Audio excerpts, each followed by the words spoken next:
Okay, I think I'm going to call the meeting to order at 5:32 p.m. We'll go over roll call. So Stephanie is here, Bjorn is here, Naif is here, Judy, Feng, Greg, Rihan, and the people that are missing are Sean and Joffrey and Andrea so far, I believe. And now we will move to the agenda approval. Any discussion on on today's agenda?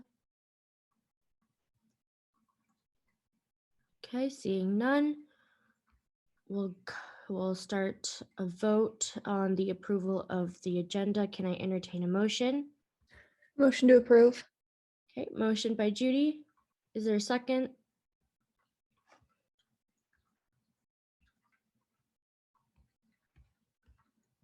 I see Naif is raising his hand, so Naif seconds.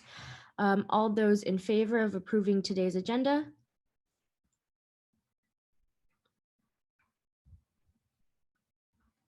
All those opposed? Any abstentions? Okay, and motion passes. Is it 7 or 8, Joey? I saw, well, and this, I guess, is a question for Stephanie. Were you abstaining or voting yes? Because I saw a thumbs up. No, I in favor. Sorry. Okay. No worries, it's just that lag. That's why I was checking. And I see Joffrey just entered the meeting. So we had 7 though. It was 7-0-0. Okay, motion passes 7-0-0 for agenda approval. And then we can move to the approval of last week's minutes. Does anyone have any discussion on that? Okay, seeing none, we can move to a vote. Can I entertain a motion to approve last week's minutes? Motion to approve last week's minutes. Judy motions, and I see Bjorn's hand up in the chat. Okay, Bjorn seconds. All those in favor of approving last week's minutes? All opposed? And any abstentions? Motion passes 8-0-0. Now we can move on to reports. I do not have any reports today, so we can move along to Joey and Lacey. I do not have any reports. Only update I have for you all is we did get the program review questions finalized. Made the edits you all recommended last week. Had Lacey and Haley and Deanna look over to make sure I didn't miss anything else. And then we did send those out to all of the base funding units on Friday. And so they got notice with the document and let them know the due date at the end of the quarter. I don't have a calendar in front of me. I believe it was Friday, March 18th. So they do know the plan of that, and that we'd be looking at those when we come back spring quarter. And so we already had a few reach out who are working on them at this point. So those have all gone out, and I appreciate you all the time and effort into tweaking and figuring out what are going to be the most important questions to ask and getting those ready, because that was the huge lift to get started. So Thank you for sending that, Joey, and thank you to everyone for working hard on analyzing those questions. We can move to ASU reports. Joffrey, do you have any? Probably the only report I have is maybe in the communication that is going to come later. So I don't know whether it's just early right now or I can just go off of it. We can just move on to the communications received then. Go ahead, Joffrey. So the student government is working on a few proposals and that is going to be finalized also within the next week or by the end of this week, or maybe within the middle of next week. And so if I can just go over the proposals and some of this is I think is a work of for last quarter, and some of this is probably a new part but the number one, can I share my screen or no? I think I can, right?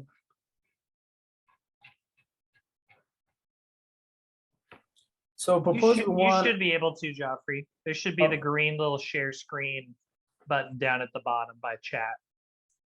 okay.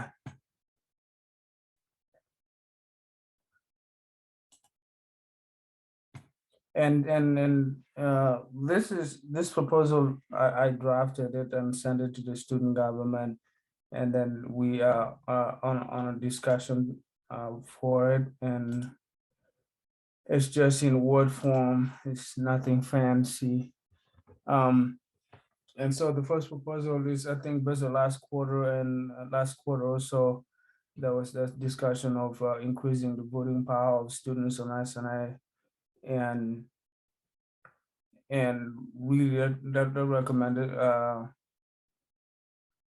I think it was left for this quarter, or for the next uh, uh, for the next student government or next SNA also to work on it, and so I'm just picking up for that, and that proposal is entirely, like I said, meant to increase the voting power of students, and also ensure that maybe faculty members on SNI do not vote, um, and really, yeah, that is the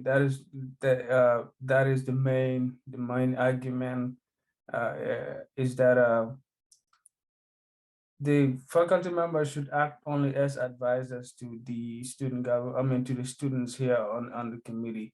And so with the wealth of information, they can give a full direction and a full guidance, with also their knowledge as into how better the students here on the committee can vote on SNA and to the matters of SNA.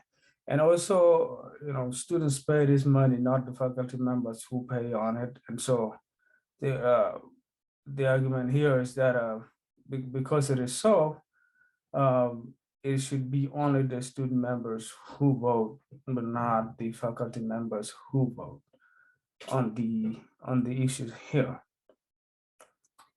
And also, I had a suggestion to increase the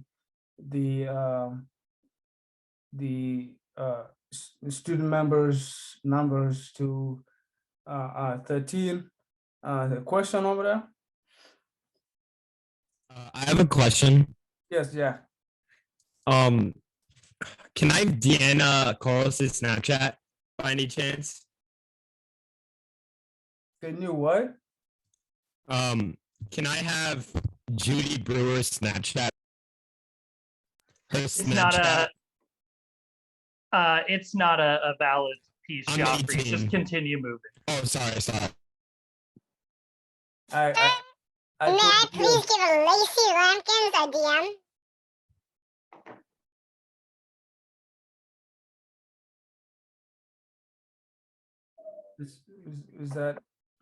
Was that over, or? Go ahead and continue, Joffrey. Okay, thank you.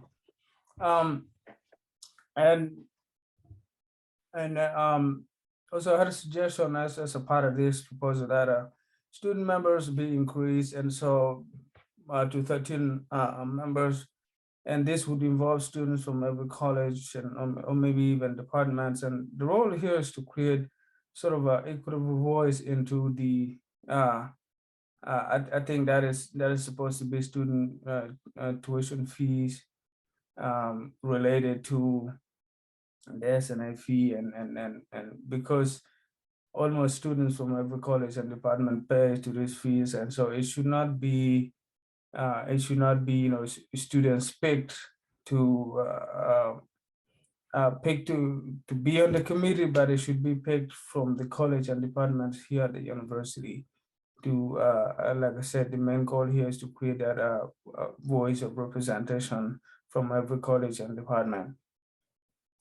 And within the board, Rachel asked that, how would these 13 numbers be? And so my response was that it would be from every college, like I said, two, which is College of Business, two, and then College of Arts and Humanities, two, the other,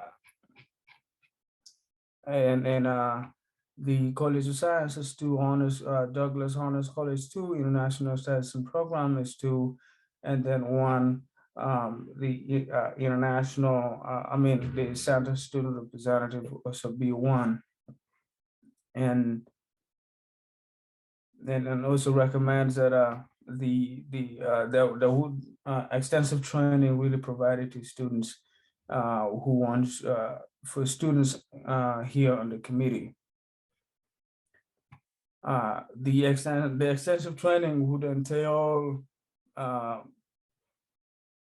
the features of S&A, the history of itself, and the history of how money has been allocated in order to provide a full scope of knowledge to the students who really to the students here on the committee so they can understand what is going on.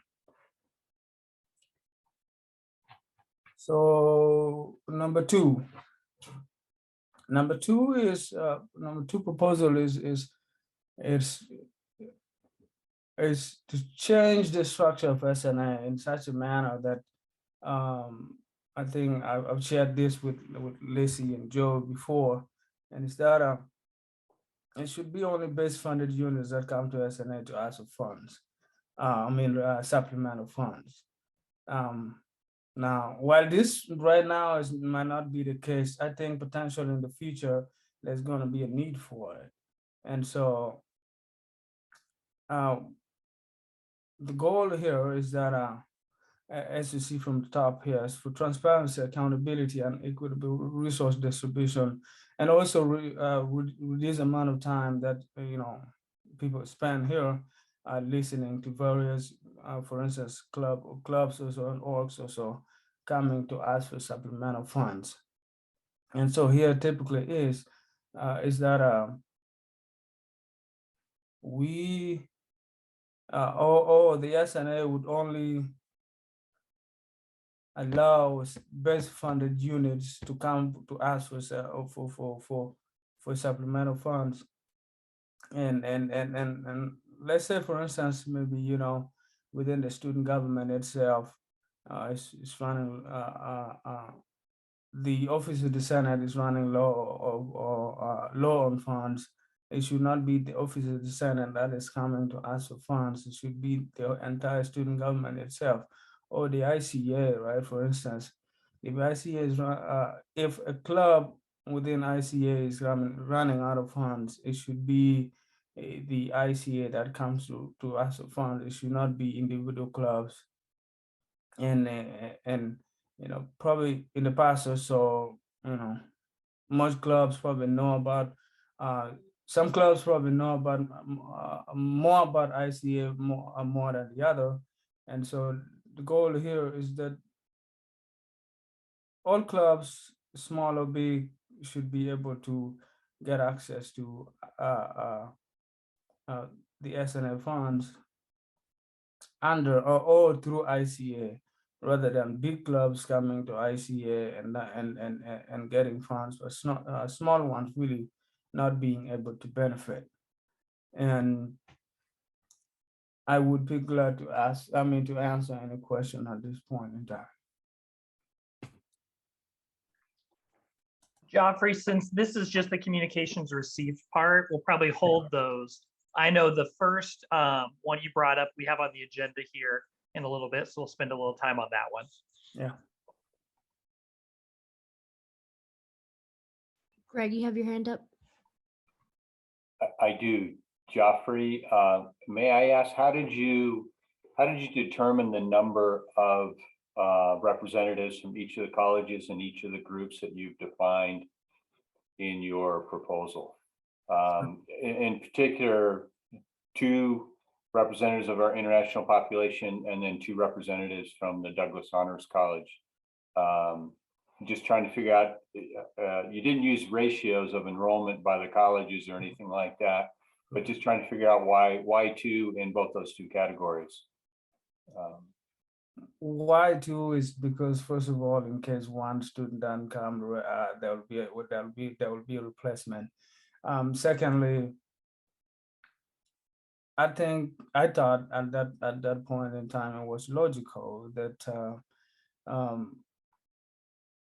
the numbers be equal for every college, because if we want to represent sort of every colleges or so, or let's say colleges and departments or so, I think we need to provide equal numbers with respective of to really, you know, students, how many students are at every colleges. I didn't pay attention to, you know, the numbers or the numbers of students in every college. It's just for the fact that, you know, we are all students, and every colleges have students that go to central, and so we need to give equal numbers to every colleges, or maybe let's say every department. Now the center students is only one. Is because this can come, you know, this can come from anywhere. This can come from any college, and this can, you know, probably come even from any department. So that's how I got to that number.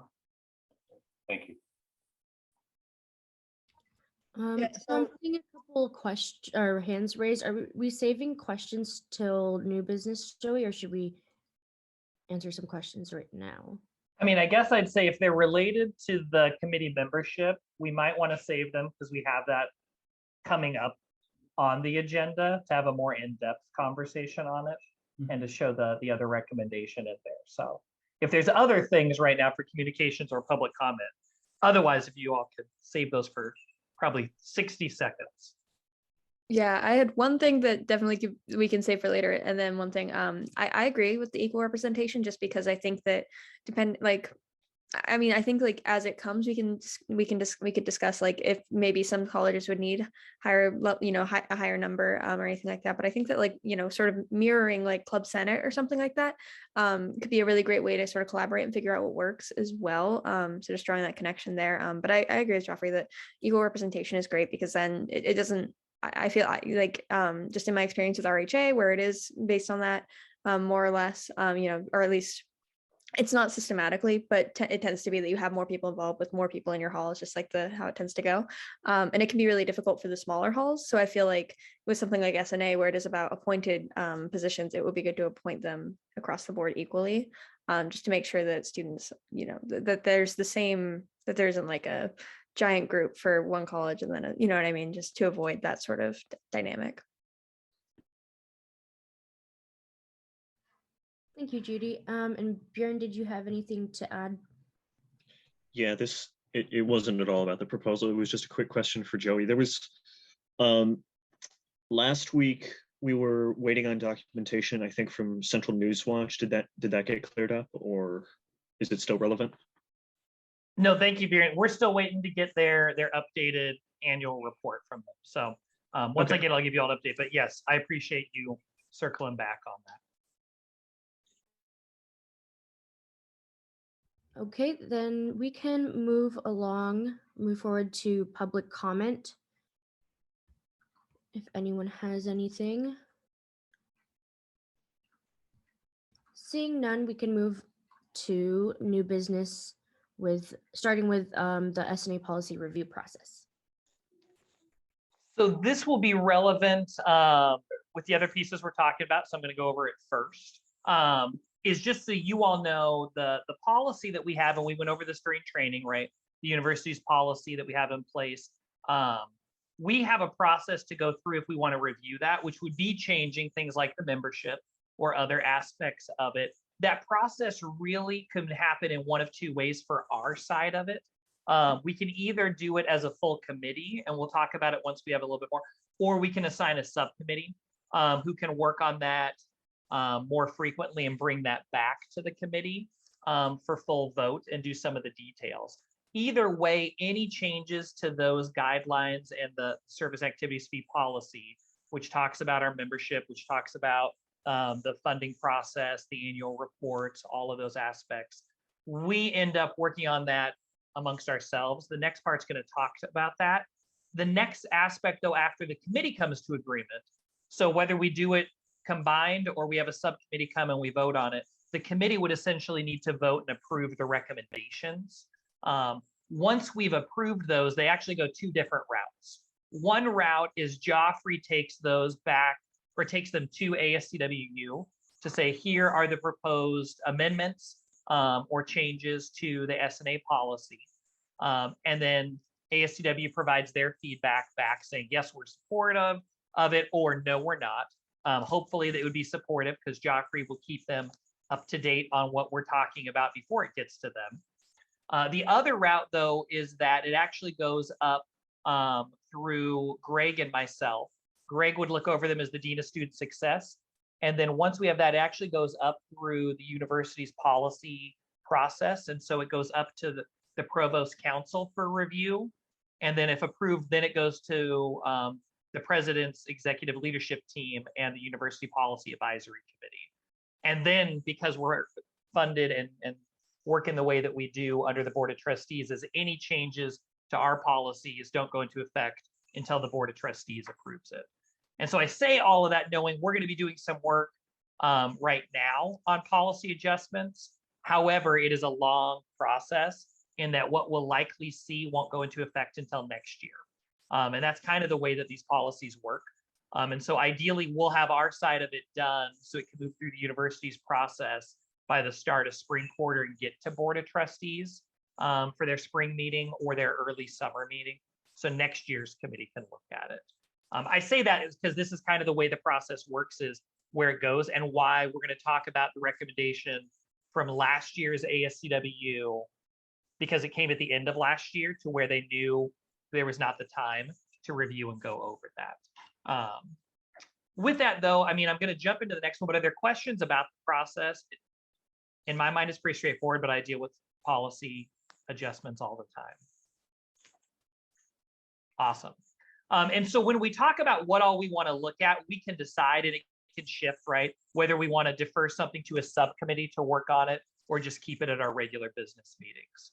But if there's no questions on that, and Deanna, you're good with it, I'll probably move to the next bullet point. And so this is kind of a continuation, but kind of the prequel to what Joffrey was just talking about on his end. And we sent this out previously, and I can send it out again, and we have it on the website. But it's really, there was an official resolution from ASCWU last spring that came forward last May. And again, you all have it previously. I can still pull it up. Really, to summarize what it is, though, is that ASCWU was recommending to the S&A committee to look at our committee structure. And the extent of where their resolution came, and it was signed by all of the executive board members, was really, and I'll just read this part, be it therefore resolved that the faculty administrative members, and as you know, we have one faculty vacancy and no administrator, but that they're removed as voting members on the S&A committee. It did also ask him to be also resolved advisors and chairs of the S&A committee look at best practices within higher education institutions in the nation for having faculty, staff, administrators serve as voting members on this committee, and be it finally resolved that CWU administration and CWU fee committee maintain communication with ACW with the progress of this resolution. So their resolution didn't go into much more detail other than essentially to move to where it's only students who are voting members on the S&A fee committee, and that we look into the structure pieces of it. So that was the official one last year. I know, Joffrey, you just presented what you put forward to the current ASCW's board and had a little bit of response back. I think at this point we can open up to questions either about last year's or in response to Joffrey's. I do think it would be helpful to have the full either response, whether in support or not, from ASCWU on how they feel. I know you sent them your resolution and questions, but so that way the committee can look into that as well. When we look forward on how we want to adjust the committee structure. But I know there were a few questions and hands that were up, so I'll turn it over.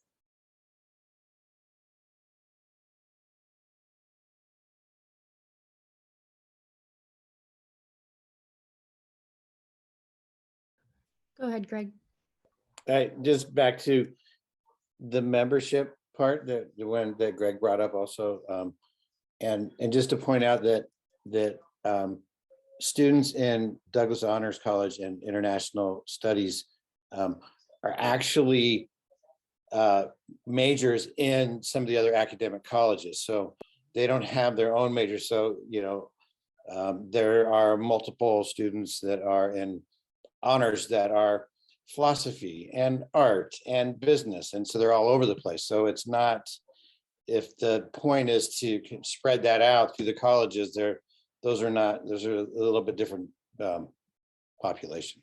So just as a consideration. Yeah, I understood that fact, but also over the past few years or so, international students representation here has been so limited, and the goal here is to ensure that international students are heard and they know what is going on as into their service activity fees. Same thing goes on with the center students. It's a similar case. Bjorn, did you have a Bjorn? question? Oh, sorry, Joffrey.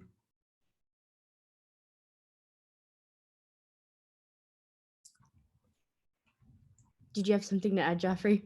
No, I was just Okay, go ahead, Bjorn. Bjorn. But before we start discussing,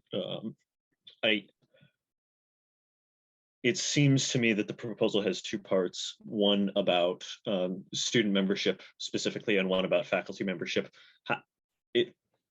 I'm going to get confused, I'm not going to lie. Is there a good way that we could somehow like have those discussions not overlap? Because I don't want to accidentally shift back and forth from one to the other. If it's at all possible to organize like so.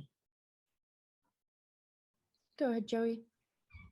Yeah, I think that's a good point, Bjorn. And so I think it can be handled two ways. And keep in mind, you all are not necessarily, we're not approving anything right now.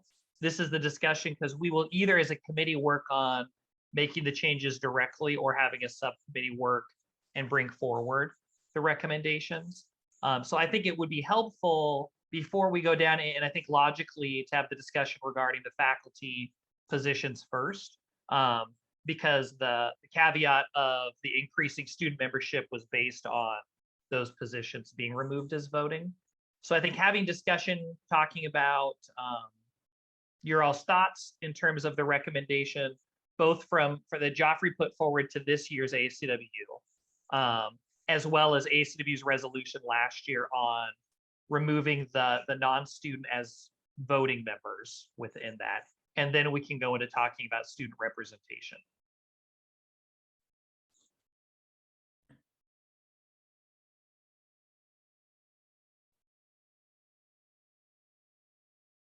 Bjorn? Yeah, since this was something that came up last year, as far as I know, new members haven't really been briefed on what led to this. So I feel like it's worth mentioning that. Last year was the quadrennial deliberations where we apportioned money on a quadrennial basis to each of the base funding areas. And in the voting for that, faculty and staff members, at the time we had 4, 1 staff, 3 faculty, opted not to cast votes, but rather to abstain. Somebody, I'm pretty sure it was me, raised the question of what's the procedure around this, because worry that it would be somehow differentiated depending on who was on the committee, and there would be all kinds of snarls. And then ASCWU issued their resolution, and I'm not sure what else happened. It's honestly been a long time, but that was kind of what led to this discussion. Yeah, Joey, fill me in. And let me unmute. No, I mean, Bjorn, that's a part of it. I mean, Bjorn is right. We had that was a part of the discussion that S&A had on our end, was honestly due to that, and that's come up a few times. I will say for those just on the historical side of this, and I know we have Greg and Sean both here. I mean, they can attest. We have typically had our faculty and administrative members abstain from most votes, at least our current and most recent ones. I will let you all know that has not always been the case, and there's no requirement for them to. And so we've had some very active faculty and administrative individuals previously, which I believe is where some of the question came up from ASCW, not only last year, but previous years, was that the parts that I'll share with you all, and this is in the resolution, it's the upper part that I didn't just read verbally on here, but was talking about within the voting structure, there's two parts. And so we technically have within this 9 students who vote, and the current makeup in the bylaws is 3 faculty and 1 administrative position. So we have 13 voting positions. With that, we have to have a quorum of the number of people we have. And so if we have those open positions, and we've suspended 2 this year, which gives us a little more flexibility. Otherwise, we have to have 7. Some of the challenges we have had is in getting those faculty and administrative positions filled, because they are not as, the process is a little bit more lengthy for them. And if we don't have them often at the beginning of the year, sometimes we don't get them open, which leaves us an open position. And so we had a faculty position that got filled last start of last winter quarter. We had one the year before that was completely vacant for a year. And so we've had some of these struggles previously, which is where some of the backstory of the questioning of where that is, because they count as our quorum and count towards voting. And so what the resolution had in there was saying, whereas students are assessed the quarterly fee intended to support student success for extracurricular activities, resources, and supports, and whereas faculty, staff, and administrators are not assessed this quarterly fee, they felt that the S&A committee should only have students as voting members, since faculty, staff, and administrators do not pay the fee. It also says, whereas faculty and administrators could have a conflict of interest if a recognized club or group of students from their same academic department is requesting from the S&A committee. We've talked about conflict of interest and things before. However, those are all kind of the rationale behind why ASCW put forward that resolution. So there's a little bit, and it does go even before last year. That's where I know Bjorn, Sean, and Greg were present for that, but this goes back a few years further.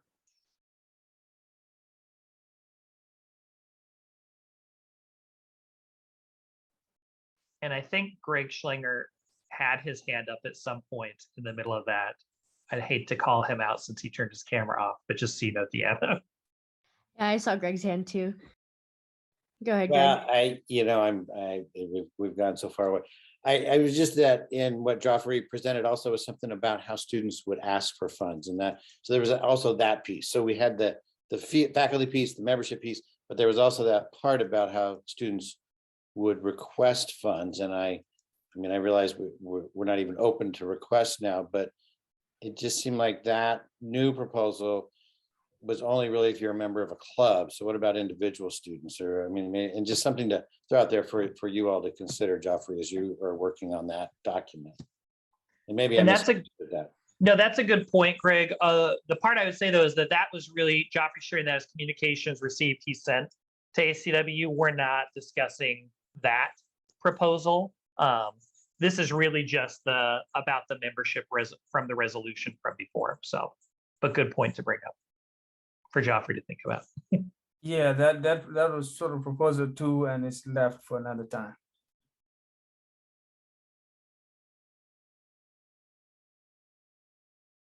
Bjorn? If possible, so that we have all the information. Joffrey, could you send us like your proposal, at least the parts that we're going to be discussing, and could we? I think I still have the ASCWU resolution in my inbox, but can that be sent out again somehow? Yeah, sure. Yeah. Well, and we'll send the ASCWU resolution. You definitely have it because Haley resent it out. I think it was 2 weeks ago in the materials we had. I'd actually probably ask that Joffrey.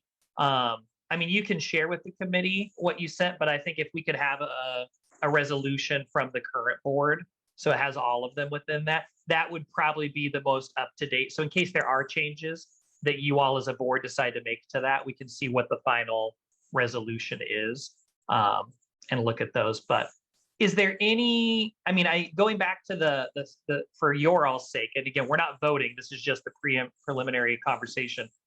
Is there any concerns or support for moving towards only having student voting members? I want to make sure everyone has a chance to give their perspective while we're on the subject. Bjorn has his hand up, I believe. Yeah, I apologize for talking so much. I have, as I did last year, I have some concerns about, removing faculty and staff votes.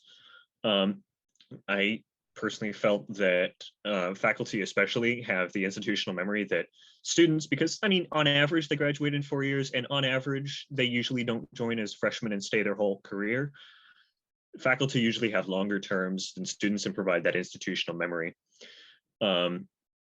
That provided a really important advisory role for myself when I was in the quadrennial deliberation, as did the membership of people who had been on there for a long time, like Brandon and Christian, but especially the faculty, as well as the fact that they know the inner workings of the university in general better than the students do, provided me some really important insight into how things work. I did get training, certainly when I entered S&A, but it was really helpful. Even so, I was very unsure. I had never even heard of S&A, and so it was extremely helpful to have that. I'm trying to avoid calling faculty members old. The experience, don't look scandalized, Greg, but the experience to provide that institutional memory to something where very few students would see 2 quadrennial deliberations in their time. Especially given that CWU's S&A fee is extraordinarily large and there's an extraordinary amount of money being apportioned. I think having that kind of that wisdom involved is really important.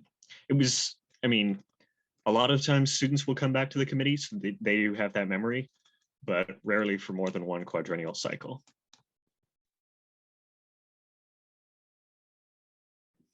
I agree with Bjorn, but I just don't think that they need to have they need to be voting members and in order to provide that advisory role. I feel like that I totally agree that it's really hard to maintain the sort of, I don't know, what do they call it? You were saying institutional memory from year to year, and especially you're saying 2 quadrennial evaluations, all of that is super rare and super hard for a student to experience. But I don't think that maintaining a sorry, I just saw the message in chat.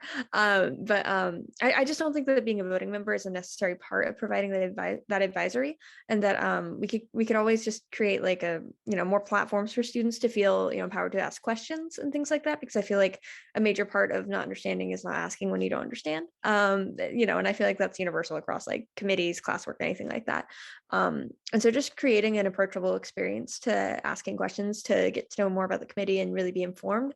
So it's not a matter of who has been here the longest or anything like that. It's a matter of who's in the know because they asked or were provided the information in an approachable format. So yeah, so I just think that I don't think, well, and I also feel that especially with the conflict of interest or any potential conflict of interest, being a voting member is kind of, to me, more complicated than it is simplifying in terms of making sure that students are informed in their votes. Thank you, Judy. And Joffrey, go ahead. Yeah, I couldn't agree more with Judy.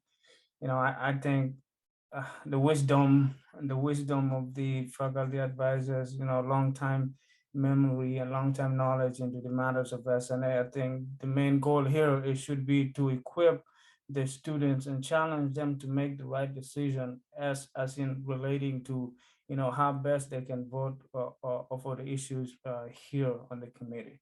The fact that, like Judy said, that they've been here a long time, I don't think it guarantees them, the voting power. I think the goal here is for them to equip, the students to make the right decision and the right choice as into the matters to which they're voting to. Greg? Well, I'm in my 4th year. I have cast many votes on this committee. I've abstained many times on this committee. And so I hope that nobody ever thinks or sees anything I've done as a conflict of interest. I mean, that hurts a little bit, that if I'm being accused of that. And I know I'm not, but it feels like it a little bit. But it's, conflict of interest, exists amongst all the members, students and faculty. And it's our own integrity to abstain if there's any sense of conflict of interest. I would hope we all do that. And so I'm just thinking about all my other votes. So if that was an issue or a problem, I hope it wasn't. So I'm trying to understand where this is all coming from, and maybe it is just about the money, and it's not a fee I pay, and so I respect that from where everybody's coming from. Yeah.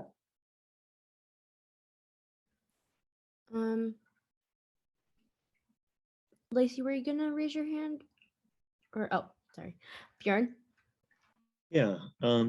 In terms of the concern over conflict of interest, I don't really understand because the conflict of interest policy is pretty clearly delineated in the S&A bylaws by CWU, and it applies to students and faculty equally. Given that it's an established policy, even if somebody from any area doesn't follow it, then it can rather easily be enforced. In terms that I don't think that we especially need to consider this potentially removing faculty votes as a way to enforce the conflict of interest policy.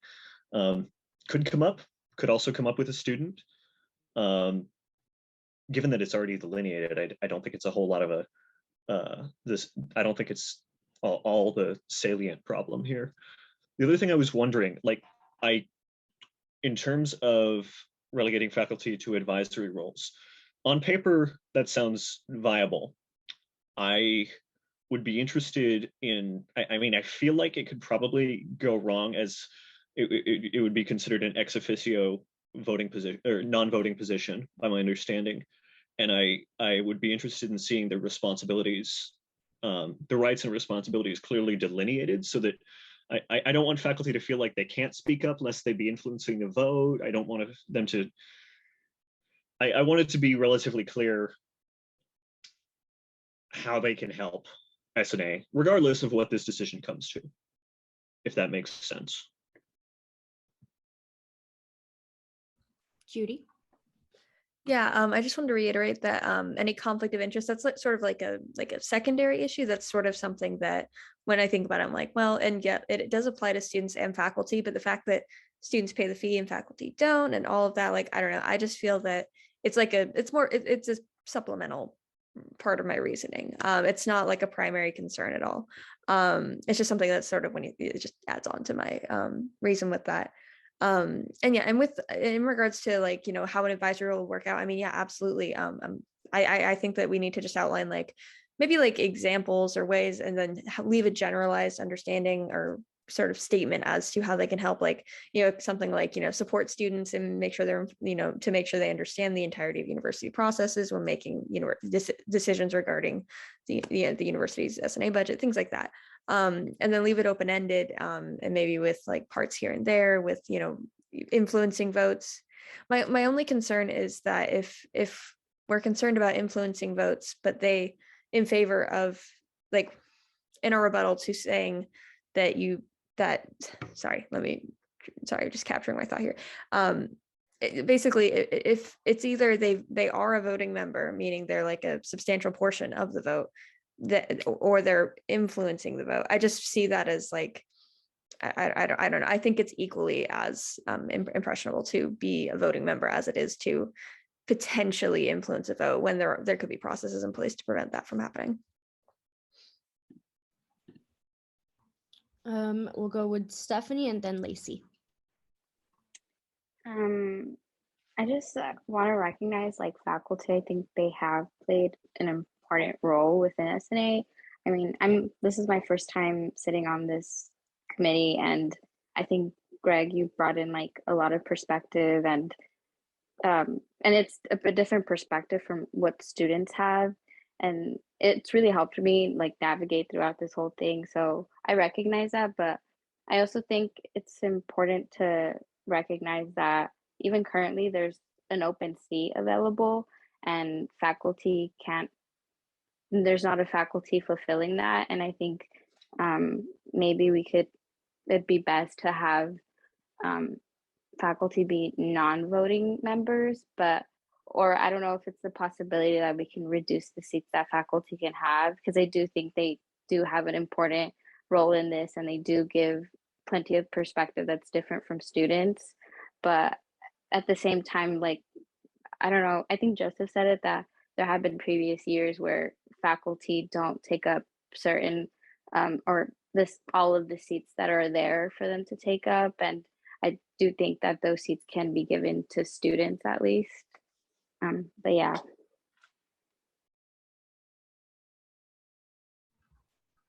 Lacey? Yeah, so I wanted to add a couple of pieces, especially when we're talking about advisory roles. So I want to acknowledge that our faculty have a lot of knowledge and perspective from their, backgrounds and everything that they can provide. But when it comes from like an advisory standpoint, that is kind of where Joey and I come in. So Joey's really coming in from the policy procedures, and I'm coming in from the budget and all of those pieces. And so when we're talking about roles, I would say we want to make sure that we're defining those roles and that they're not already being necessarily met by a different member. And so not to say that we can't necessarily go with what y'all are, talking about as a faculty advisor, because I look at it as a faculty advisor as a very different perspective than it would be from like a budget standpoint or necessarily like a policy standpoint, if that makes any sense.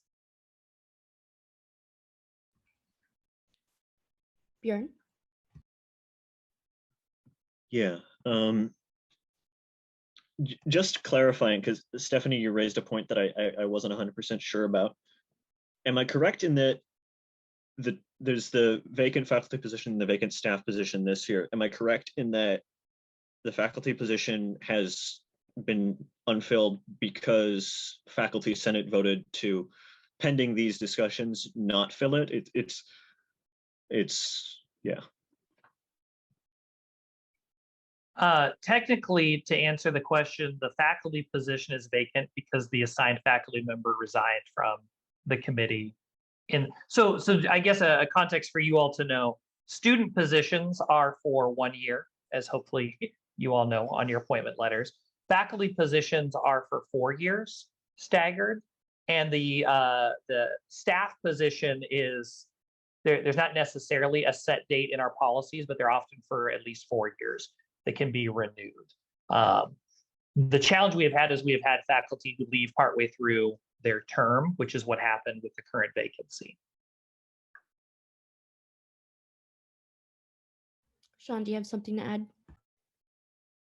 Yeah, I was just going to add, I think part of it that with the question that was asked, like I came in the middle of the quarter, and I know I guess I have this youthful perspective from the professors here.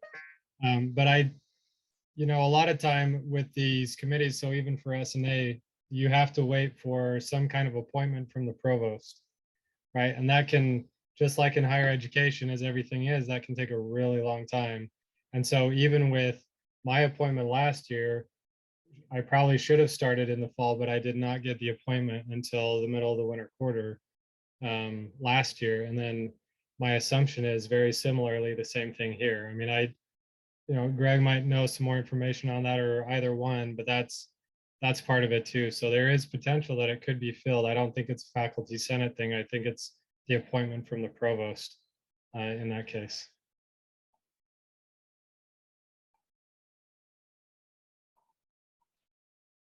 Dean, Greg? Yeah, let me comment on that. Thanks for pointing that out, Sean. I think it's important for this group to know how many committees exist in the university environment with the shared governance structure that we have, and the availability of faculty I think Greg would affirm as well that an S&A commitment from a faculty member to serve on a committee is huge compared to most other committees that might meet once a quarter, once a year, twice a year, not every Wednesday night.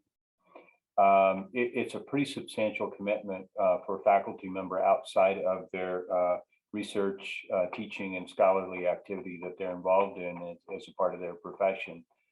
So it is quite a commitment. So S&A, as it bodes against other committees, is one that is a pretty substantial time frame commitment compared to many other committees. You could be on 3 or 4 other committees and not spend as much time meeting as S&A probably takes. So just keep that in perspective as well. And I think at some level it leads to faculty aren't clamoring to get on this committee for some of those reasons, and that there are multiple committees that are still seeking faculty representatives to be appointed. So it's just like student committees with associated students. There are still vacant spots of students on certain committees. Joffrey can attest to that because he gets to advance the names, and I have to do the backgrounds on all the names in order to move those forward. So it is a process, and there's many areas that we have to cover every year. So I hope that's helpful. Thank you, Dean Greg. Joey? Yeah, so 2 pieces. One is I want to give one piece of information, and then I'm going to make a recommendation for the moment. The piece of information is actually moving to the next part, which is the student representation. And the part I want to say is, just so you all know, in the bylaws right now, this is what student representation says, is that student members should represent the diversity of the student body and its varied interests. So far as practicable, there should be student representation from each of the 4 academic colleges, non-traditional student representation who reside on campus, and representation to the university centers. And I say that because we intend to have a diversity. I would caution us against saying we have to have one from here and here, because as Joffrey knows, and as all of our previous ASCW groups know, if you say you have to have one from this, you cannot put someone else in there. So saying as far as practicable. So I wanted you all to know that we have that written in there. The other part I would say is I would probably recommend, and we can have a little bit more discussion if you want, but that we probably table this until Joffrey's able to get the feedback and resolution from the ASCW exec board, so we know where they stand in terms of his recommendation. And he can share some of the feedback we discussed tonight, as well as they can review. Obviously, our meetings are recorded if they want, because I think until we know where they stand and what their full resolution is, doesn't give it. We can go in a lot of different directions, but to save us the time of going down a path and then potentially sending us somewhere different, I would recommend that we potentially table this, and hopefully Joffrey, maybe by next week you can have, if you can corral and get a response from the group, we can bring it up at that point. The part that I would ask for you all that goes back to the other one, though, is also another recommendation that I would probably also because again, we're not voting on this, so the tabling is to go forward, is that it would probably be beneficial for those who are interested that we have a separate work group, because we can spend more time on it than once a week meeting and coming in. So if you all are open to it, I probably recommend that we have a subcommittee who's able to work once we get those, not only on the committee membership once we get the feedback from ASCWU, but also on reviewing the rest of our current policy to see if there are other edits or changes we need to make and move forward. We don't need to decide who wants to be interested now, since we're waiting on ASCW's resolution, but that would probably be an item I would have us next week if people are interested in being on that subcommittee and spending time outside of this, to let us know by the end of next week's meeting. Bjorn, did you have a Yeah, question? I was going to move to create a subcommittee, but if we're going to wait until ASCW comes back with the latest documentation, then I'll wait. I mean, we can make the subcommittee. We're just not going to start video working until we get their feedback. Okay. I'm sorry, I don't remember all the procedures for creating a subcommittee. I move that we create a subcommittee dedicated to discussing S&A policies, including membership, chaired by whoever wishes to chair it. I understand Stephanie's the de facto chair, but I really don't want to like force you into it. It's fine. I was gonna volunteer to be in the committee, so yeah. All right. Yeah, that's my motion. And is there a second to Bjorn's motion? I second. Seconded by Stephanie? Okay. All right, we can move to a vote then. All those in favor of creating a subcommittee?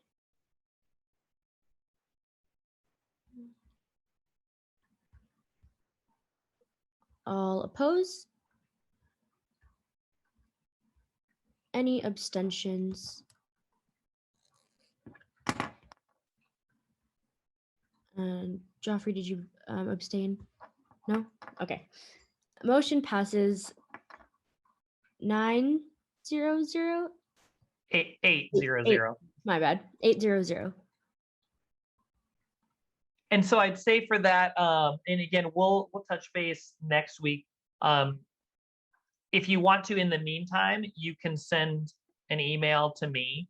The committee will be made up of, again, Steph will chair it. Joffrey as a CW exec board member is automatically a part of that when reviewing policies, as am I. So if anyone else is interested, you can let me know over the next week, or if I hear from no one by next week, I will bring it up during the meeting and we'll get that appointed. But in the meantime, Joffrey, if you can get the feedback and the full resolution and ideally support from ASCWU, then we get some stance to go off of.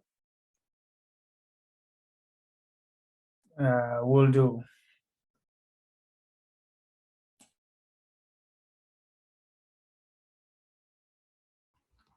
Okay, and with that, we can move forward with the winter quarter meeting schedule. That's me. So this is for you all on here. So we always give notice out of our meeting. So our next meeting is scheduled for next Wednesday, the 2nd. That's on there. The question I have for you all to consider, because we need to give more than a week notice, is the only business items we currently have coming up until program reviews come back at the end of the quarter, and that'll be what we're doing spring quarter. The only business items we have are these policy reviews that we're going to be doing.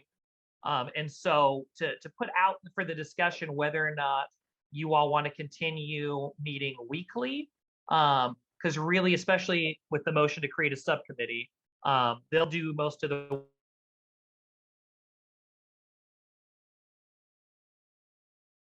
yep.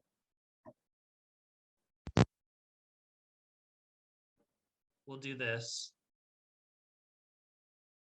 I don't know if you hold on. Can you all hear me now? Okay. Headphones stopped working, so I have no idea where that cut off on me because the message came up slightly delayed, I'm assuming.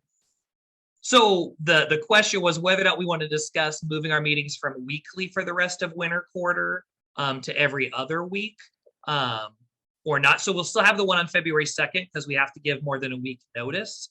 The question would be if we want to, the plan for right now is that meeting's agenda will have following up on the S&A fee committee membership, hopefully with the update from the current ASCW exec board, and then discussion and plans for the subcommittee to work on items. Really, once the subcommittee is done and we move forward, we have no other items until spring quarter, but I don't know your all's thoughts on if you want to keep the meeting schedule as it is, and we can touch base, and if there's nothing on the agenda, then it's a less than 5-minute meeting, or if you do want to adjust the meeting times. I want to be intentional and mindful of everyone's time is valuable.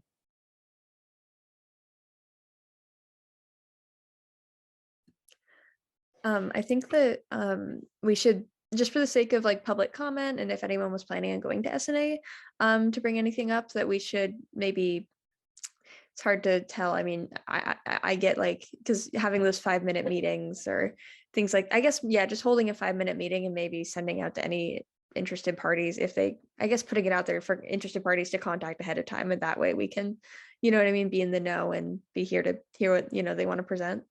But other than that, I'm fairly indifferent to any other. Yeah.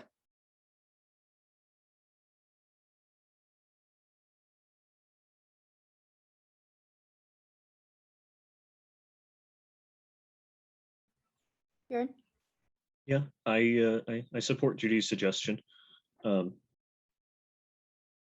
Yeah, with it seems valuable to have that public access. I don't know how many people will capitalize on it, but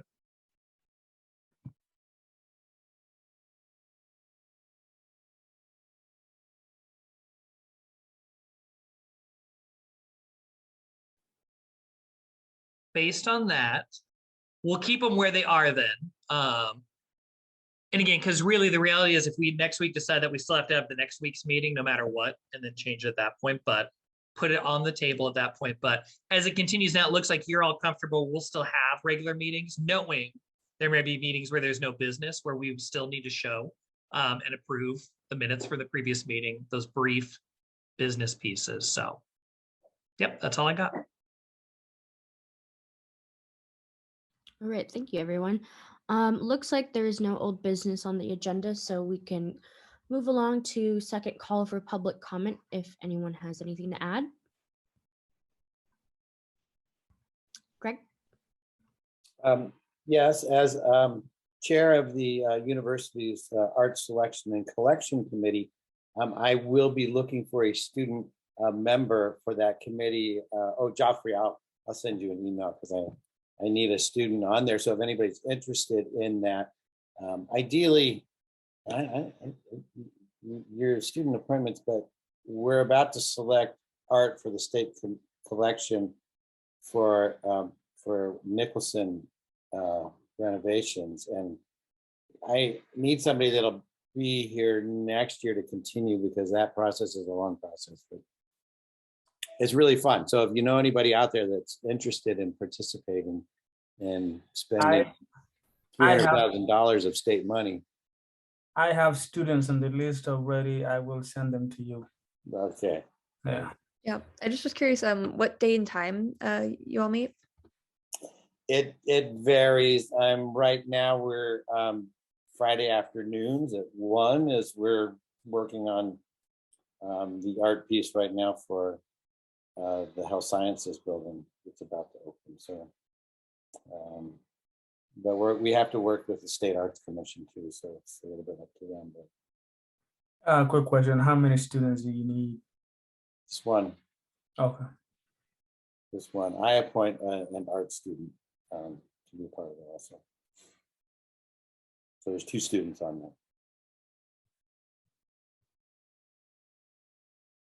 Okay, thank you, Greg. Does anyone have anything else to add?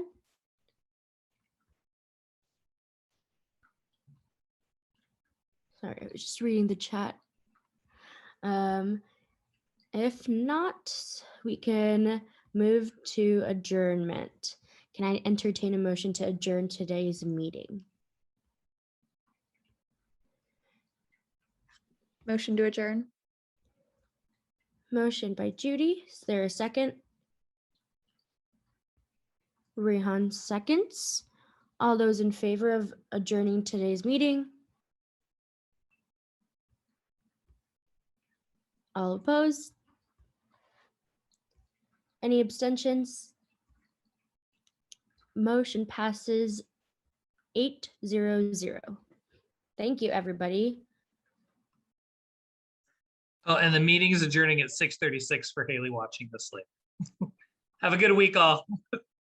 Bye. Hi, Haley. This is me from the past.